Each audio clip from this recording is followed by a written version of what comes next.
Bonsoir, donc dans la précédente vidéo nous avions parlé de la création d'une matrice de scène et donc pour petit rappel nous avions défini une matrice en C, donc une matrice de type char, donc un byte où on retrouve évidemment 20 colonnes et 20 lignes et 40 colonnes. Donc la matrice est définie comme suit. Donc dans la précédente vidéo j'avais commencé à la construire, donc ici pour éviter de perdre un peu notre temps, éviter de considérer que le métier de programmeur consiste à écrire des 1 et des 0 et que c'est quelque part un métier de glandeur. J'ai directement repris la matrice définie pour pouvoir donner en fait une composition de niveau au moyen des mosaïques.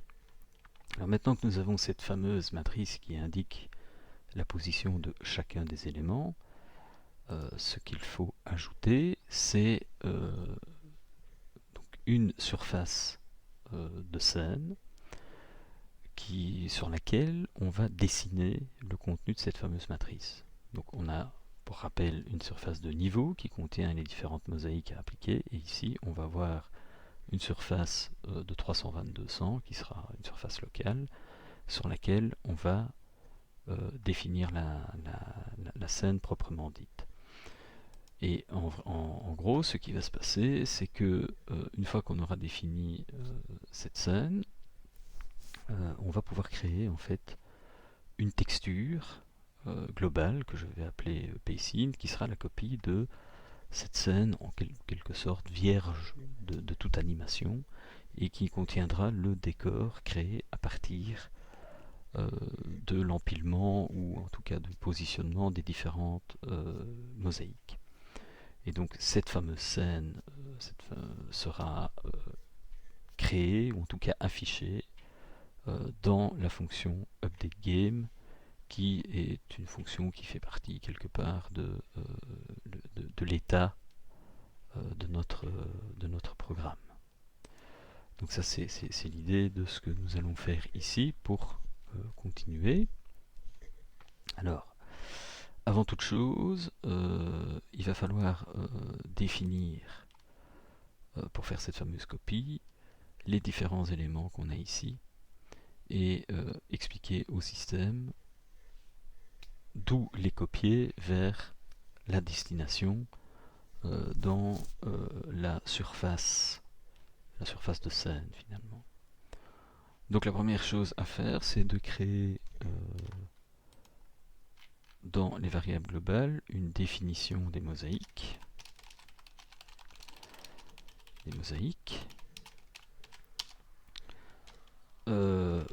Donc ce sont des SDL rect, et on va faire par exemple, ici on va utiliser par exemple space. Alors space, on va dire que c'est, je vais l'initialiser de la sorte, on voit que on est ici à 0, 8, 16, 24, 32, donc c'est 0, c'est 32,0,8 en x et 8 en hauteur. Donc on a position en x, position en y, largeur, hauteur. Donc il y aura les autres mosaïques à créer, donc on va les créer à nouveau ici. On a Sky dont on a parlé, donc Sky on a dit que ça valait, il est fou lui.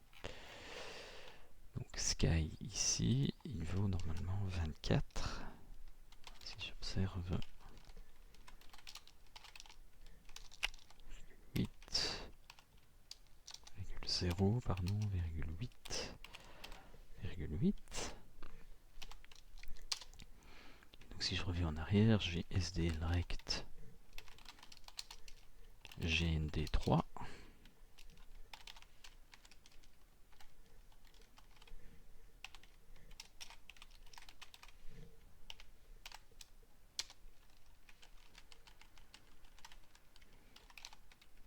SDL rect GND2 qui lui vaut 8 plus 0,8, 8,8. Et puis j'ai SDL rect GND1 qui vaut 0,0,8,8. Et là normalement je dois avoir des éléments surface de rectangle pardon, qui spécifient chacun des éléments de la surface de niveau. Et donc ayant ceci, donc ce sont des variables globales, hein, donc je peux les utiliser partout. Je vais pouvoir créer ma fameuse fonction initScene. Alors je ne sais pas ce que je vais lui passer comme paramètre. On verra ce qu'il faut passer. Alors la première chose à faire ici, c'est créer un SDL surface qu'on va appeler level SFC. Donc c'est elle qui contient les différentes mosaïques. Et non, c'est pas ça, pardon, je vais devoir créer, une surface scene SFC. Parce que la première existe déjà. Donc ça c'est la surface de target.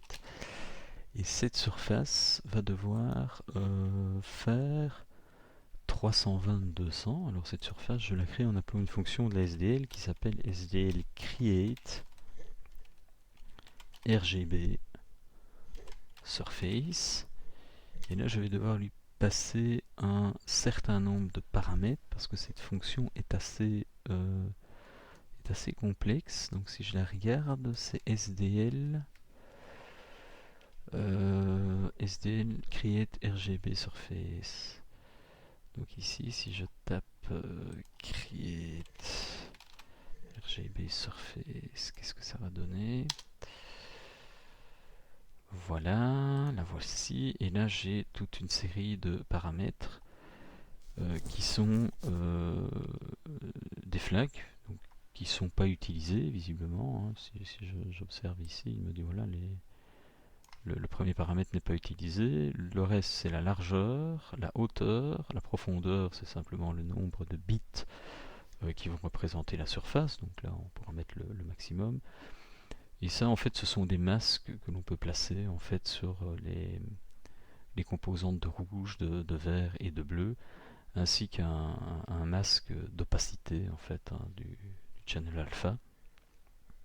Et donc ici, on va utiliser ces différents paramètres. Donc on a dit la largeur qui vaut 320, le premier flag qui vaut 0.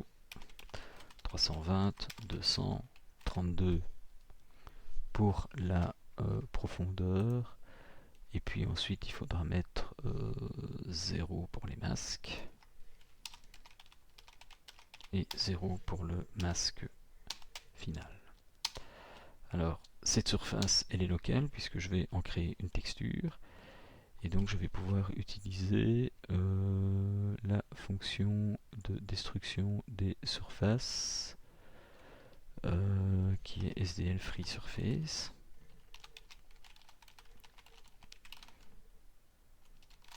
Donc à la fin évidemment de la création, et attention que ici c'est un pointeur sur une surface. Voilà, je préfère le faire comme ça. Alors maintenant qu'on a créé cette jolie surface, il faut aussi créer le rectangle de destination SDL rect qui va m'indiquer où je vais copier les différentes mosaïques sur ma surface de scène. Voilà, donc lui, dest rect par exemple. Et donc on le crée en tant qu'objet. Et maintenant ce qu'il faut faire, c'est balayer en fait ma fameuse matrice de scène, donc le GA scene. Et donc pour ce faire, on va aller de 0 à 39, en temps I++, pour parcourir les colonnes. Ici on parcourt colonne de la matrice. Et ici, évidemment, on va parcourir int j égale 0, j pardon, plus petit que 20, j++. Alors, ce sont des valeurs entières, donc pour aller jusque 39, bah, si la valeur entière juste avant 40, c'est 39, et la valeur entière juste avant 20, c'est 19, et comme je parcours de 0 à 20, puisque l'indice 0 existe, hein, contrairement aux mathématiques où on commence souvent par 1, hein, en informatique, il manque une case, donc on commence souvent par 0, et donc on s'arrête en fait à 19, donc à la stricte inégalité par rapport à 20. Et donc ici, bah, qu'est-ce que je vais faire? Bah, ici, je vais commencer à afficher mes différents éléments. Alors, le rectangle de destination, bah, sa position en X, ça va valoir quoi? Ça va valoir simplement mon indice I multiplié par 8. Puisqu'on a décomposé 40 colonnes x 8, ça fait 320 pixels. Destination rect Y, bah, ça va simplement être J multiplié par 8. Et ça tombe bien puisque l'indice commence à 0, donc 0 x 8 ça fait 0, donc on est bien sur le coin supérieur gauche de l'écran. Donc le dest rect .w, ben, il fait il vaut 8. Rect.h, il vaut 8 aussi. Hein? Bon, donc lui, j'aurais même pu le sortir ici, puisqu'il vaut toujours la même chose, c'est pas la peine de m'amuser à le recalculer. Donc, il est factorisable par rapport à... Il est constant par rapport à cette boucle imbriquée. Et donc, je ne vais pas m'embêter à le recalculer à chaque fois. Par contre, ce que je vais faire ici, c'est un switch sur le GA sin JI, ligne colonne, et donc en fonction des valeurs que je vais obtenir, case 0, hein, on a dit que c'était en fait un sky. Et bien là, si j'ai un case 0, je vais pouvoir faire une copie. Et une copie, on utilise la fonction blit, hein, qui nous permet de faire des copies de surface à surface, du fameux level SFC qui contient les mosaïques. En source, je vais mettre la référence sur le rectangle sky. La surface target, c'est le fameux signe SFC que je viens de définir ici. Et sa destination, c'est simplement le test rect que je viens d'initialiser ici.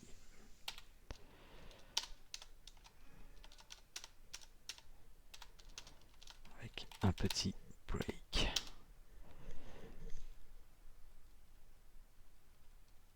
Le cas suivant, c'est, on a dit un space, et donc le space, c'est exactement la même chose, hein, c'est un blit.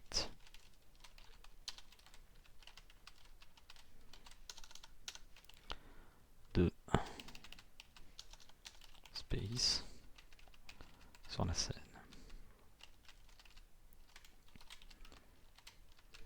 Alors le 2, on a dit que c'était, si je me souviens bien, le 2 ça correspond à GRD1 et 3 ça correspond à GRD2, donc ceci. Donc le 2 c'est GRD1. Ici 2 c'est GRD1.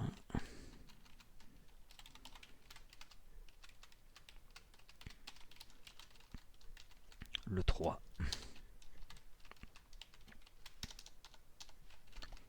GRD2. Et enfin le 4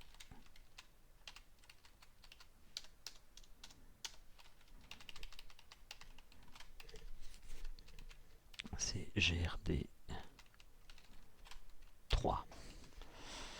Donc ça c'est parfait, on a notre fameuse surface maintenant qui est créée, mais avant de la détruire, je vais évidemment devoir créer en fait une texture sur base de cette surface, et cette texture, on l'avait appelée je pense P screen, c'est égal à quoi? C'est égal à la création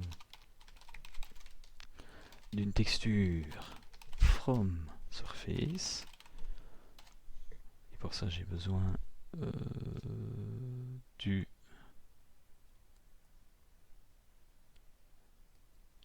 renderer qui contient les outils quelque part.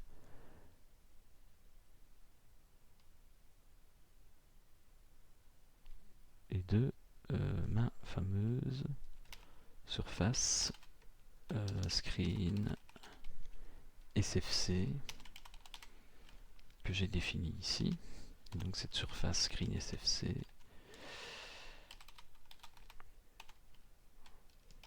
je vais la détruire ici. Voilà. Mais avant ça, il faut que je crée une SDL texture sur PScreen en global.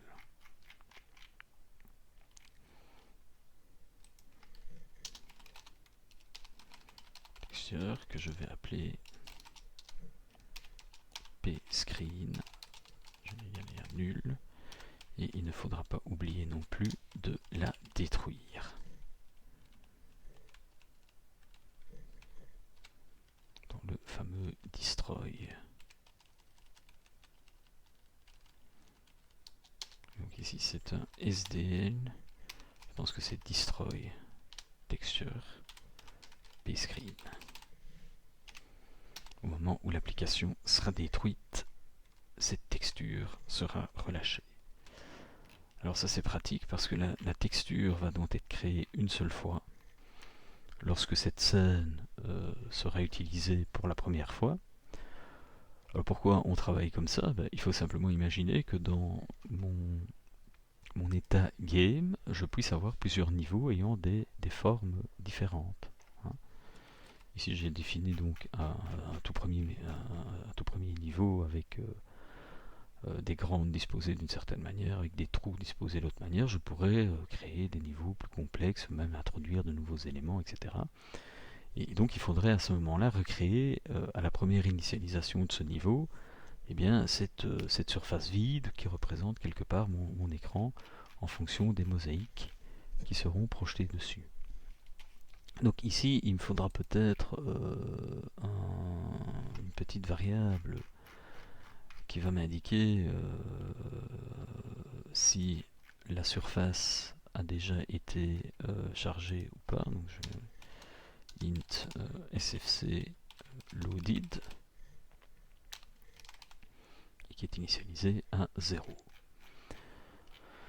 Et donc maintenant, quand je vais me retrouver dans Update Game, la première chose que je vais faire, je vais checker est-ce que sfc loaded est égal à 0. Si oui, j'appelle la fonction initScene pour initialiser ma scène.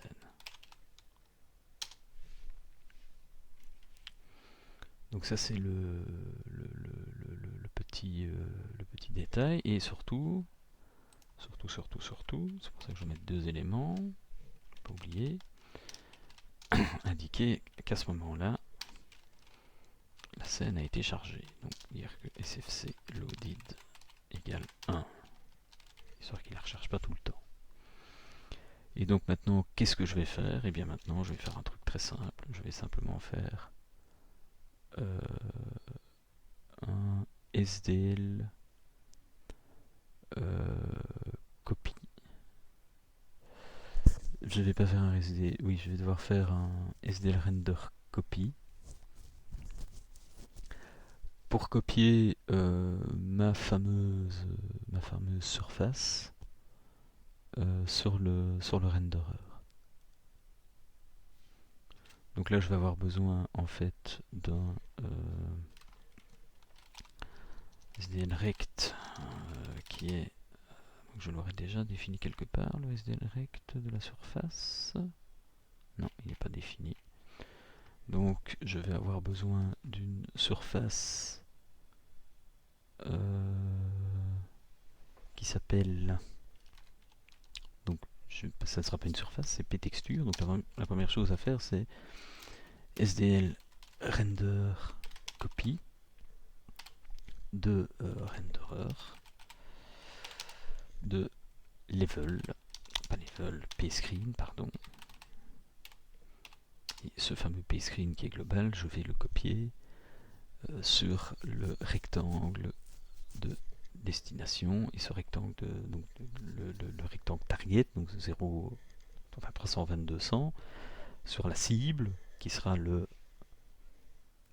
la texture attachée à mon renderer et qui fera aussi 320-200. Donc ici je vais créer un rectangle que je vais appeler rectangle écran. Je ne sais plus si je l'ai appelé, oui je l'ai appelé screen, j'aurais peut-être pu l'appeler d'ailleurs. Oui, j'aurais dû l'appeler scene, ça aurait été plus propre. Ouais, parce que j'ai appelé partout, j'ai parlé de scene, donc on va l'appeler scene. Donc ici c'est une scène.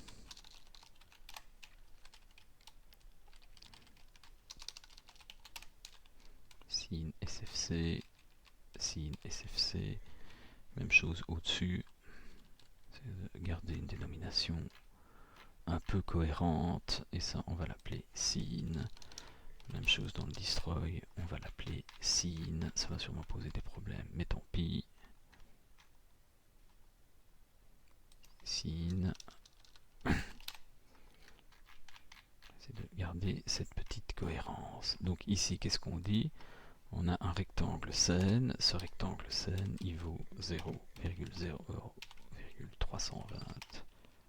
En X, je dis bien 320, 200. Donc je copie donc la scène sur le renderer à cette position du renderer.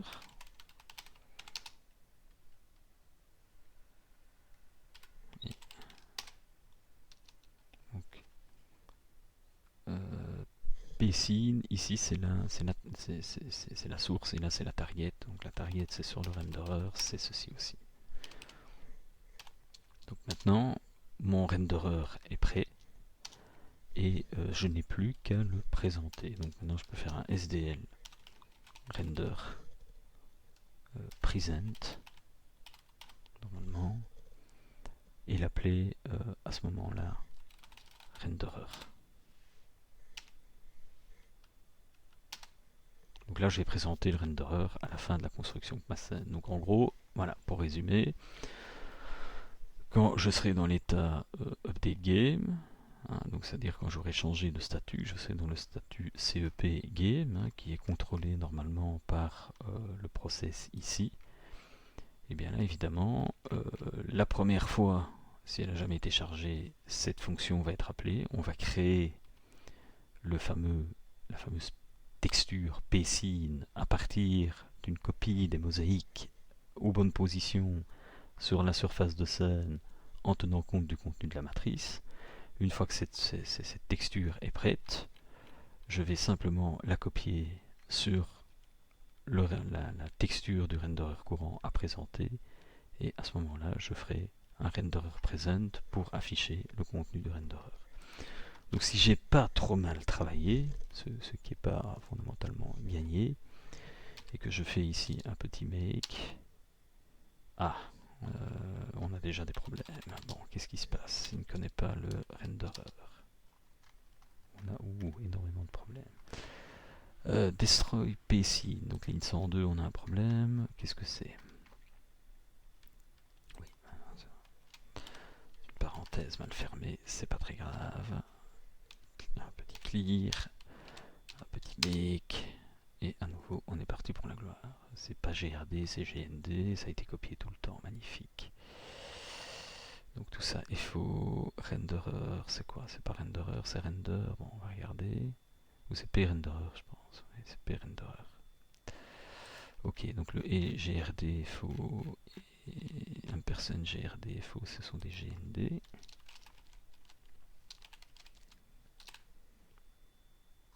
Ok. Et là, je pense que c'est p-renderer. P-renderer. Et pas renderer, tout seul.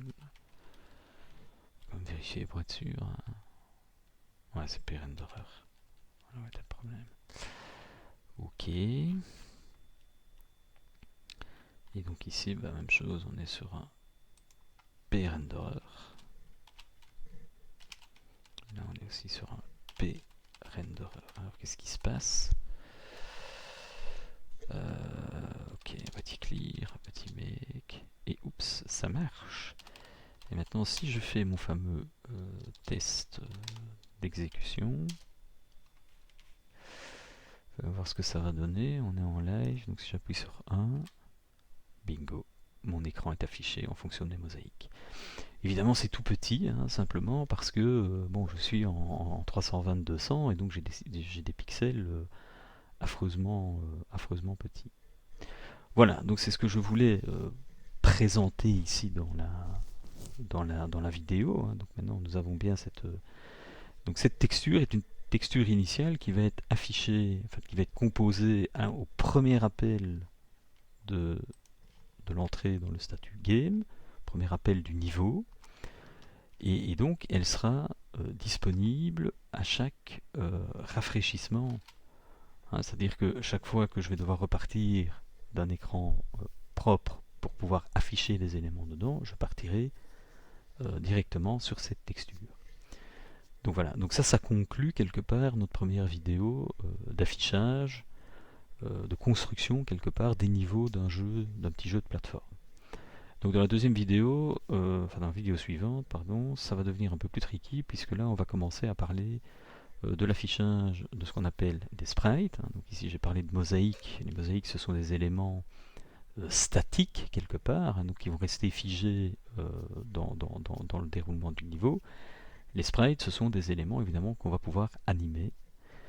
Et nous allons voir que ces sprites obéissent à certaines lois, hein, qui correspondent en fait à la modélisation de la physique du monde que l'on veut réaliser. Hein, donc on ne va pas trop rentrer dans les détails, mais si on veut gérer un déplacement, on va voir que ça ne se gère pas n'importe comment, et gérer un saut, on va voir que ça répond à des lois, qui sont des lois physiques, décrites par des modèles mathématiques, et on va essayer d'appliquer ça dans les vidéos suivantes. Voilà.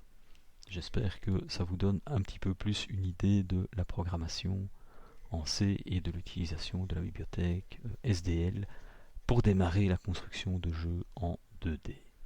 Bonne soirée à tous et merci de m'avoir suivi.